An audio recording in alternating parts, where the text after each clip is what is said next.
Good afternoon বন্ধুরা, unique hand এমব্রয়ডারিতে তোমাদের সবাইকে স্বাগত জানাই। সব কেমন আছো? আশা করি সবাই ভালো আছো। আমিও খুব ভালো আছি। তো আজকে এসে গেছি একটা নতুন সেলাই নিয়ে। এটা ফুলকারি ওয়ার্ক বলে, আর যেটা পাঞ্জাবের দিকে এটা ওখানকার ফোক আর্ট বলতে পারো, ফোক সেলাই বলতে পারো বা কিছু। তো এই সেলাইটা সবসময় শুরু করতে হবে এই ধরনের। আমি একটা ছোট্ট করে একটা মোটিভ এঁকেছি, এটা নিয়ে আমি কিন্তু দুটো তিনটে ব্লগ করব, তাহলে তোমরা ভালো করে বুঝতে পারবে। এই যে এইভাবে এটাকে করা হয়, আর সেলাইটা দেখলে তোমাদের মনে হবে খুবই সহজ, বুঝতেও পারবে। তো চলো শুরু করা যাক। আচ্ছা, এটা আমি এই সুতোর তিনটে নিয়েছি, ঠিক আছে? বুঝতে পারছো তো? এটা তিনটে, এই দেখো এভাবে তিনটে নিয়েছি। তো এটা দিয়ে শুরু করছি, সাথে থাকো, দেখতে থাকো, আর অবশ্যই কমেন্ট করো তোমাদের কেমন লাগছে, আর নতুন কি কি আরো শিখতে চাও সবটাই জানিও, কেমন?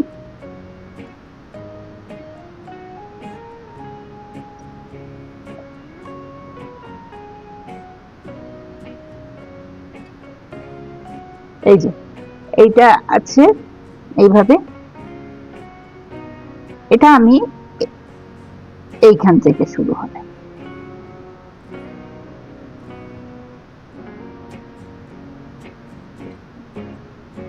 এই যে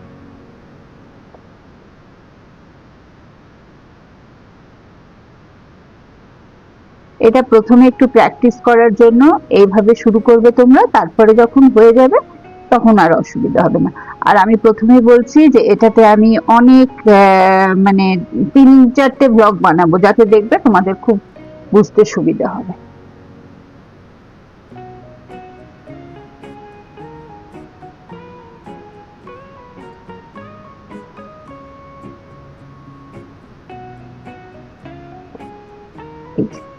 এবার এইভাবে নিলাম, ওভারল্যাপিং করবে না।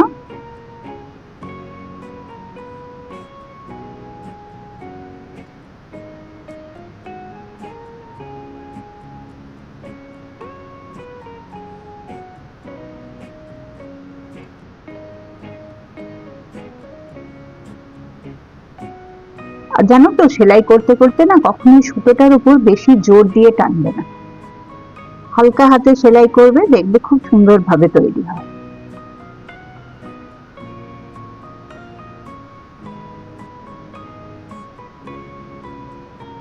আর আমার ভিডিওটা প্রথম থেকে মানে সম্পূর্ণটাই দেখবার চেষ্টা করবে। আমি সবসময় বলি সেলাই করতে করতে কিছু হয়তো টুকিটাকি টিপস আমি দেব, যেটা তোমরা তোমাদের জন্য ভালো হবে।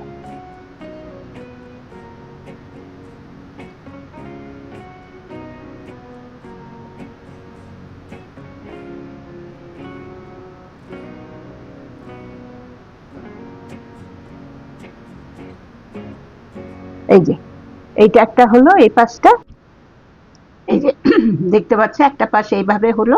এবার দ্বিতীয়টা শুরু করছি।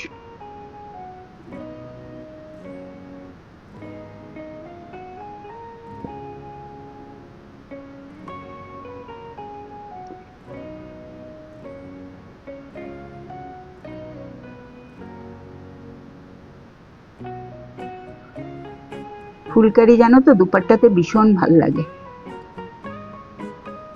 আর যারা আমার বাংলাদেশের বন্ধুরা যারা দেখছো, তোমরা যদি বোরখা পরো না, কি বলে ওটাকে, আমি ঠিক তোমাদের ভাষাতে কি বলে জানি না, ওটারও কিন্তু গলা থেকে নিচে অবধি হাতের কাছে এই এমব্রয়ডারিটা দিয়ে করলে না খুব সুন্দর লাগে দেখতে, লতা পাতা মতন। মানে আমি কয়েকটা ডিজাইন তোমাদেরকে শেয়ার করব, প্রথমে এটা দেখিয়ে নিই। আর শাড়ির বর্ডারে তো খুবই সুন্দর লাগে, কুর্তিতে দেখবে খুব ভালো লাগে দেখতে এগুলো। এটা একটু বানাতে দাও, তারপরে বুঝতে পারবে। আর খুব সহজ জানো তো, খুব তাড়াতাড়ি হয়ও, খুব একটা যে দেরি হবে তা হবে না।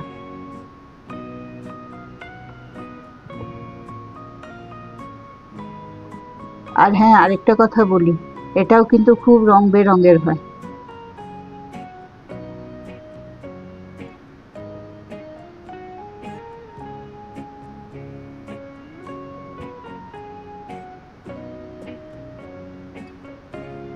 এই যে এইভাবে হবে, এটা বুঝতে পারলে? এরপর মাঝের এই ডটটা একটা অন্য রং দিয়ে দিই, তাহলে একটু ভালো লাগবে দেখতে।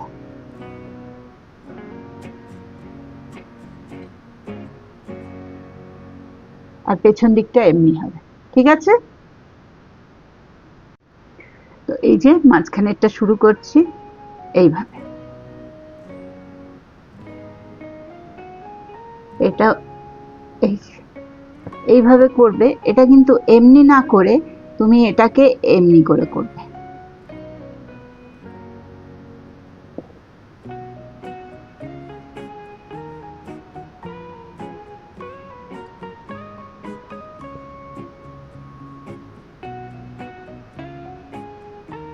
প্রথম প্রথম যদি একটু অসুবিধা হয়, তুমি চেষ্টা করবে সুতোটাকে এইভাবে করতে। দেখো,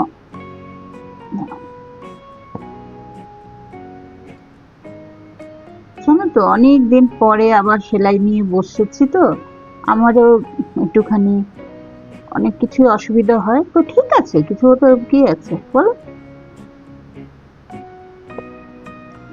এই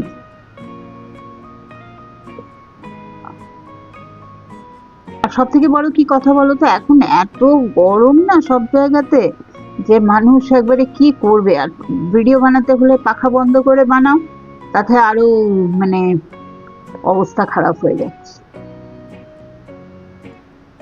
সেই জন্য এখন বাটিকগুলো বানাচ্ছি না, একটু ঠান্ডা পড়লে পরে তখন বাটিকের কাজগুলো শেখাবো। এই দেখো, এইভাবে হবে।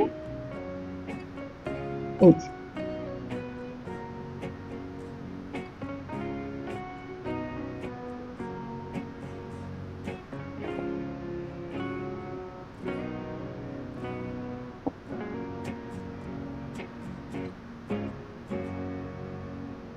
এই দেখো, এই যে এই জিনিসগুলো এমনি টাইপের সেলাইটা হয়। এটা আমি তোমাদের স্টার্টিংটা একটা বললাম, এর পরে ব্লগগুলোতে আমি একটা শাড়ির পাড়ের মতন ছোট ছোট করে কিছু কিছু ডিজাইন নিয়ে এসে তোমাদের দেখাবো, তাহলে তোমরা আরো ক্লিয়ার হয়ে যাবে। ততদিনে এই এইটাকে একটু প্র্যাকটিস করো, দেখো একদম ভালোভাবে হয়ে যাবে। আর আজকের ব্লগটা যদি তোমাদের ভালো লেগে থাকে, তো অবশ্যই একটা লাইক করে দিও, আর কমেন্ট করে বলো তোমাদের কেমন লাগছে, আর বন্ধুদের মধ্যে শেয়ার করো। আর যারা আমার চ্যানেলে নতুন, তারা অবশ্যই সাবস্ক্রাইব করে দিও, বেল আইকনটা দাবিয়ে দিও, তাহলে আমি যখনই নতুন ভিডিও আপলোড করব সব থেকে প্রথমে তোমার কাছে পৌঁছে যাবে। তো আজকের ব্লগটা এই পর্যন্ত, আসছি আগামী আরেকটা ব্লগ নিয়ে। হ্যাঁ, ফুলকারি এমব্রয়ডারি আরো ডিটেলস নিয়ে। আশা করি তোমরা সবাই সাথে থাকবে। তো আজকে এখানেই শেষ করছি। সব ভালো থেকো, সুস্থ থেকো, সবাইকে ভালো রেখো, আর নিজে জীবনটাতে আনন্দ উপভোগ করো। আবার দেখা হবে নতুন আরেকটা ব্লগে। Bye bye.